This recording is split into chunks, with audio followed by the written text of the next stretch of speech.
I mean, really the only remaining criticism of Bitcoin as money is its volatility. That's really the only remaining one. And I think it is, generally speaking, going down over time. But, the paper games are going to have to die, and we're going to have to see more and more organizations that are involved in paper coming a cropper, and they will. I think they will. So I don't worry about, Bitcoin becoming gold 2.0 from a paper point of view. I don't think it'll happen. So Lepard begins by highlighting a critical issue: the paperization of markets. Historically, even gold, the ultimate hard asset, was transformed into a system dominated by paper claims. Investors traded certificates, futures, and derivatives instead of physical gold, creating layers of abstraction. This introduced a fundamental flaw: counterparty risk. When you hold paper claims, you depend on someone else to honor them.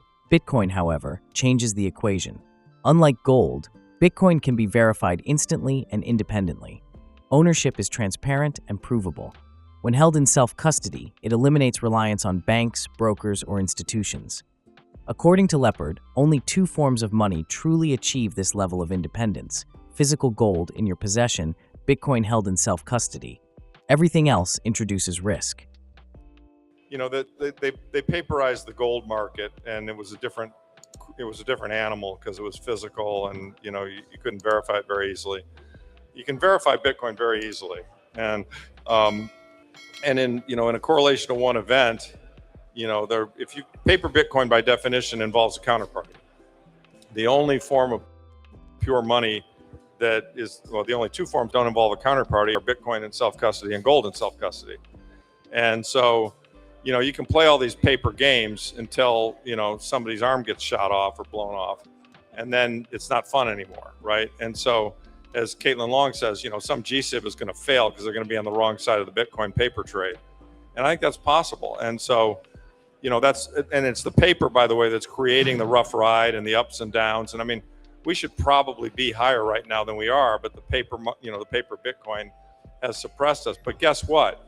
That works in both directions. When the people who are short that paper realize they're in a world of fucking trouble and have to turn around and buy coins that don't exist, that's how you go from 67 to 400, and that's coming. I mean, that move is coming. So, tell me when. Sooner than a lot of people think. And I mean, really, the only remaining criticism of Bitcoin as money is its volatility. That's really the only remaining one. And I think it is, generally speaking, going down over time. But, the paper games are going to have to die, and we're going to have to see more and more organizations that are involved in paper coming a cropper, and they will. I think they will. So I don't worry about, Bitcoin becoming gold 2.0 from a paper point of view. I don't think it'll happen. So, it's the younger generation today, and I look at my kids. I have three millennial kids, 20s and 30s, and they live in a time. It's a blessing and a curse, right? I mean, we grew up in the kind of the peaceful, and it wasn't entirely peaceful because we were afraid the Soviets were going to bomb us into the Stone Age, but we basically grew up in a peaceful time when we'd won World War II and America was growing, and it was the land of opportunity, and things were broken, but not the way they are now. And things are incredibly broken now, and it's going to require a new hero generation. And so, I say to my kids, look, the bad news is this really sucks, everything that's going on. The good news is there's going to be enormous opportunity for strong, intelligent people to rise up and fix this shit, right? And so, these guys, the Marty Bents and the Jack Mahlers of the world are going to be, the leaders of the new hero generation that's going to fix all this broken shit. And, you can complain about how broken it is, or you can pick up a shovel and start digging, and figure out how the fuck are we going to fix this stuff. It's, it's a goddamn mess, but, we can, we will fix it. We have to fix it. And for those who don't get it and don't understand the risks involved, I've got a new strategy, George. I hadn't told you about this. I'm now giving out copies of the Mandibles. I love that book. I'm not giving out my book anymore. They won't read it. I'm like, Fuck this shit. You want to see how bad it is? How about when you have to put your daughter into a prostitution ring to raise money to pay the bills so you can eat? How about when people come and home invade you with a gun? I mean, and I'm not saying we're going to that kind of dystopian world, but it's an interesting thought experiment because things are really fucking broken, right? So, look, we all get dealt a set of cards when you come into this world, and you got your 60 productive years or whatever to play those cards as best you can. And when you're our age, you're kind of looking at how you played them, and you say, well, some of it went well, and I have some real regrets. And all I can say is, realize at a young age that you'll be here faster than you ever thought. Realize that your integrity and being true to yourself is much more important than anything else. And then recognize that there are going to be a lot of disappointments and hard things that you go through, but that actually all those things are a way of teaching you a lesson that once you learn it will make you a better person, and that when it's over you'll feel proud and strong that you made it through that time, as opposed to if you just had some cushy life.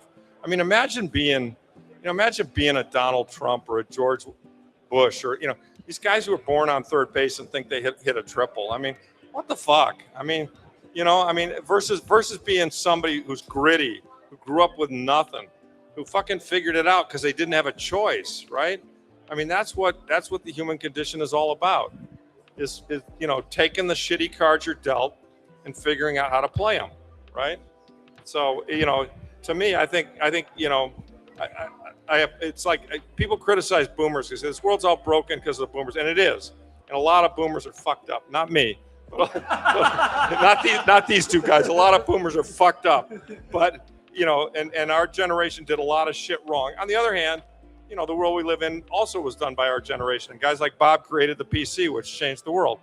Or helped create the spread of the PC, which changed the world. So, look, you can't change your conditions, but you can change how you play the cards, is kind of my view. Despite Bitcoin's design, markets are already attempting to paperize it through ETFs, derivatives, and leveraged products. Lepard warns that this creates the same vulnerabilities seen in traditional finance. The danger lies in short positions in synthetic supply. When institutions create paper Bitcoin that exceeds the actual available supply, they suppress price discovery in the short term. But this strategy has a breaking point.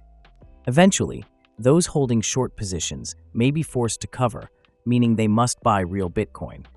If supply is scarce, this can trigger explosive price movements. Lepard suggests that this dynamic could lead to dramatic upward repricing, far beyond current expectations. In his view, volatility today is not a flaw, it's a symptom of manipulation and transition. As the system matures and paper mechanisms fail, volatility should decrease over time. Well, look, in general, I think most young Bitcoiners have their heads screwed on pretty straight, and I don't see them doing, lots of stupid stuff. But, that's a generality. I think, on an individual case basis, being on Twitter and watching people for, I don't know, the 10 years I've been on Twitter, and a lot of them much younger than me. Probably the biggest error I've seen repeatedly is the greed of, chasing a shit coin or leveraging your Bitcoin. I mean, there's just been heartbreaking stories of, people. I mean, I remember when Plan B told us it was going to 150 instantly, and some poor kid had one Bitcoin, which is an enormous amount. This is back when it was at 20,000 a coin or something, and he levered it up 4-to-1, and it moved around a little bit, and then bang, his coin was gone. And I was just like, oh man, you're just doing it wrong. Or more recently, another kid I saw on Twitter said, this Bitcoin thing's pissing me off. It's moving way too slow. I'm selling all my Bitcoin. I'm buying MetaPlanet. And when MetaPlanet was selling it at an MNAV of 8, and I was just like, what the hell are you doing? So that's probably the biggest error that I've seen young folks make, is just greed and not recognizing. I think everybody needs to really sit down with a compound calculator and understand what 10 or 15 or 20 or 30% a year does to you in terms of, the amount of wealth that you have. Even 5 is not a bad number. And I mean, it's insane. I mean, I think Warren Buffett put up the greatest investment track record in the history of investing, and I think his compound number was like 18 or 22. It was somewhere around there, and Bitcoin right now is compounding at 40% over a longer period, and that'll probably attrit down to 30%. But with no management team, no management risk, well, very little management risk. I guess core kind of counts as some risk, but with minimal management risk, you can get 30% a year. It's just a no-brainer. So that's the biggest one to me is don't be greedy. Just let time do its thing. Time is on your side. Pattern. It was pattern recognition. I mean, I think all good investors are good at pattern recognition. And, the names change and the stories change and everything else, but you can look at the characteristics. My book talked about it, how, networks are really the biggest change in the investing world in the last 200 years. Before networks got invented, there was never any business that grew with the kind of value creation that the networks business grew with. I mean, if you look at, Ford Motor Company or Procter & Gamble or any of the great Nabisco, any of the great businesses, they would all grow in value over time, but it was all linear. And when network businesses came around, and there was some of it before, Bitcoin, and the internet, but the closest thing maybe to it was the Yellow Pages or something. But network businesses grow in value at the square of the number of users, and so when you get something that's adopted in a network sense, the value creation is it's stunning. And so the PC, we didn't know it at the time, but it became a network business. Once one person had one, everyone had to have one. And then the internet, of course, connected them all. It was clearly a network business. And then Bitcoin is clearly the network of money business. So, I think that's the trend. That's the investing trend that they didn't teach me at Harvard Business School, right? And so I was looking at, the old metrics, and I almost missed the new metrics. And I did miss the new metrics with Microsoft. But I fixed it with Bitcoin.